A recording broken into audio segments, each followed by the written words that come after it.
Hey, welcome to this episode 4 of season 5. We are talking about whole nourishment, prioritizing whole nourishment in this episode. And we're going to talk about more than just food because there's other things that you put into your body to nourish it, to help it thrive and grow strong and sustain good energy in yourself. There's more than just food. Food is a biggie. And of course, we'll talk about food in this episode, but there's energy that you surround yourself with. There's substances and chemicals that you interact with. There's topics that you think about in your head or in conversations around you. There's people who uplift you and who tear you down. There's so many things that you bring in to your body. And I'm talking about all those bodies again, right? Physical body, emotional body, mental body, spiritual body. You want to nourish all of your bodies. This will be a very short episode. As you remember from the book, it's a very short section of the book because I don't cover everything that you have to cover about food.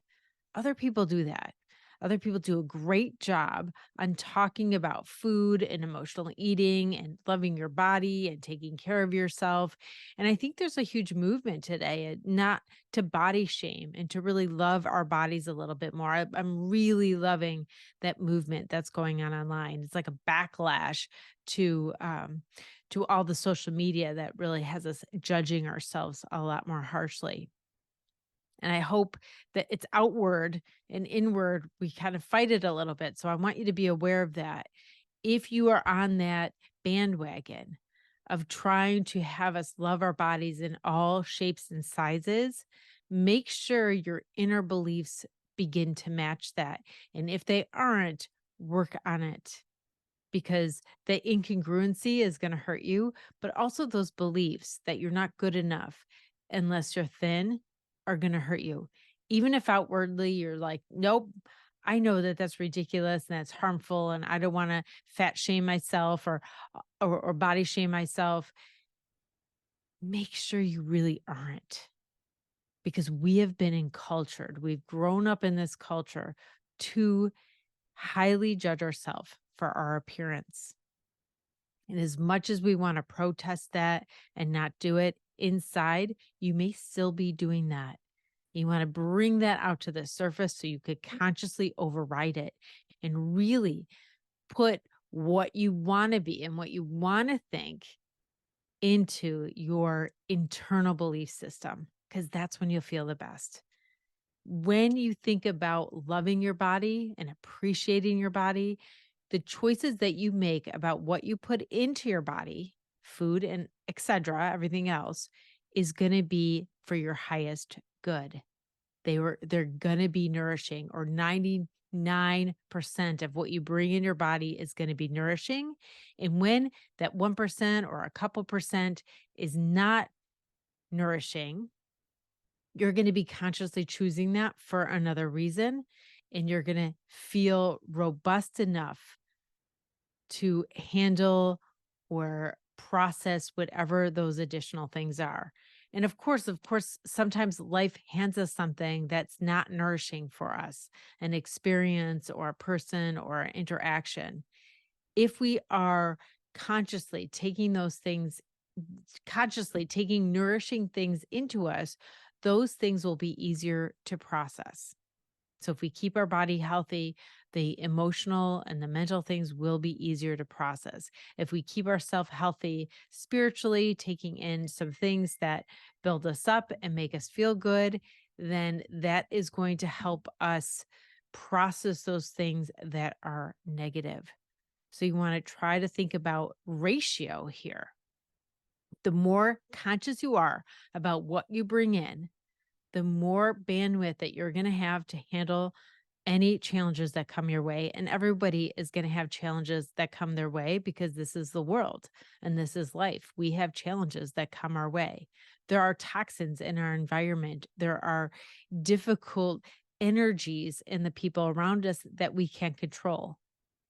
So when we're talking about food, we talk about whole food, something as close as it can be to the original, how it grew, how it was pulled from the earth, if it's a some kind of plant, The least processed, the better. So all you have to think about is this as whole as it could be? Is it broken down and mixed with a lot of other things and chemicals that you can't even pronounce?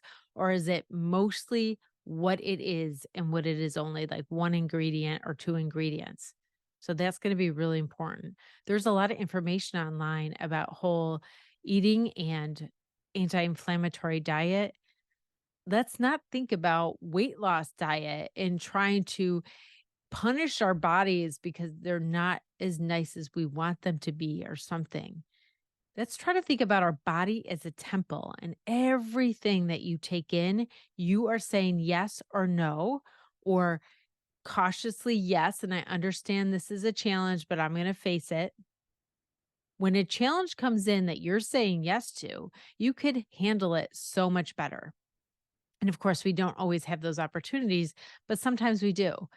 And if you're having something that may be considered a treat or may be considered less whole, maybe more processed food, but you're making that choice because it's there and you love it and you're doing it in a social situation or any reason, for any reason, you're choosing to eat something that's not whole, say yes to it. Don't eat that thing and then have guilt and then swallow the guilt along with that. You want everything that you take into your mouth be something that you are consciously choosing and saying yes to, because that energy and that emotion is going to be digested along with that food. So that's really, really important. Think about the formula to happiness again here.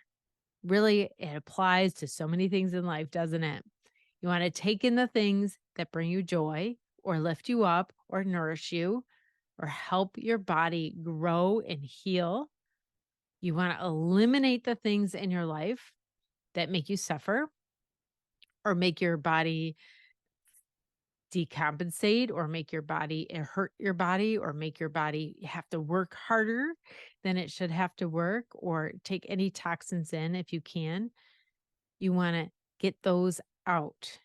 That doesn't mean you could eliminate them 100%. You're not trying to have anything close to perfection in any of the things I suggest. But the formula for happiness, take in the stuff that's nourishing and harmonizing, get rid of the stuff or choose not to have the stuff that breaks you down or harms you. And practice that every day. So make choices on that every day. That includes substances. So I'm not going to go on a big bandwagon and get on my soapbox about substances, but you know what they are. You know things and you may be denying them because you want to use them, but you know things that are not good for your body. Overall, your mind knows you're making choices that are against yourself.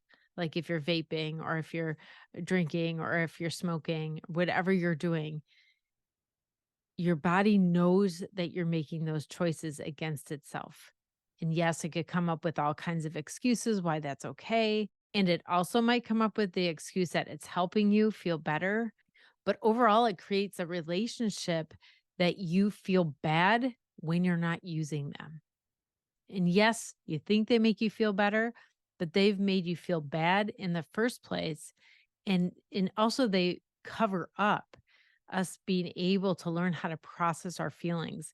And so if we go years not processing our feelings, then when we try to let go of that substance, it's a little bit harder. We have more work to do. We have to go back in time and process all of those things that we just medicated ourselves out of having. Well, I didn't have many notes on this episode. I just thought I'd shoot from the hip a little bit because it's something I think about a lot. What I take in my body, right? Where I live, what I breathe, what kind of chemicals I use in my cleaners in the house, how I function in the world and the choices that I make to have as much as I can around me that nourishes my body. I have plants in the house to give me that oxygen and to eat up all my carbon dioxide that I exhale. I open the windows when I can, when the air is good quality. And I like to have filtered water to drink. All of these choices that I make help. because I can't control everything that I interact with. I could only control some things. If I make intentional decisions of what I take in, it makes a huge difference to how I handle the rest of the world. And I know some things are not in your control. When you're a young person, you probably don't do the grocery shopping, so you can't control what you end up eating. Some people don't have much food in their house, so that makes a huge difference. It depends on what choices you have. Remember, we all have some limits somewhere. Some of us have more limits than other people, but within any limits that you have, look for the options. When you start to see the options you have inside those limits, you start to see more options and more options and more options. I can't give you examples of all of it because I don't know your situation.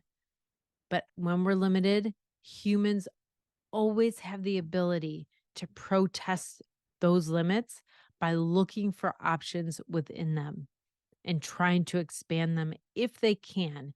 If there's any way that they could be empowered to expand them, humans know how to do it. So I'm inviting you to that empowerment. Food is a biggie in our culture. It is the centerpiece of everything that we do in our body, and our looks is it also a centerpiece of everything that we do. So this is a tricky subject for us, and a lot of us have issues with our body and with our relationship with food. This can be fixed. You can fix your relationship with food, and you can fix your relationship with your body, and let this be an invitation to do so. I will put some resources in the blog post that goes with this episode for you to start to see where to find help if this is a problem for you. And I encourage you, this is something that you do every day. You're in your body every day. Food is something that you do every day. This is something that you want to address.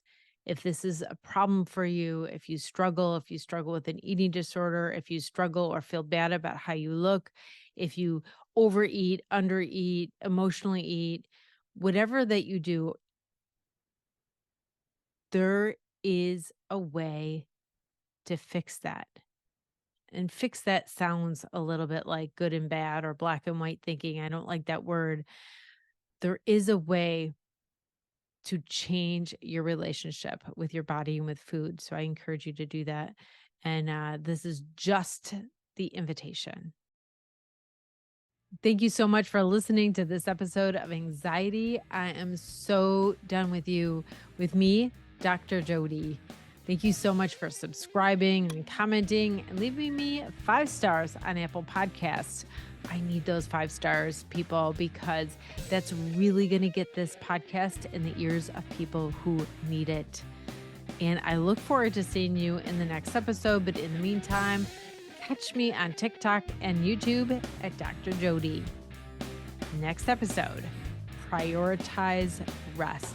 This is a biggie. I'm kind of thinking that I just want a silent episode for 15 minutes, just silence so you could rest because your poor mind needs a rest. And I'm going to talk about that in the next episode because I think it's hard sometimes for people to rest because a quiet mind could be really scary. So I'm going to give you some tips on how to handle that so that you could rest, but not have a clear mind where some anxiety could take over. So read that section and I'll see you there.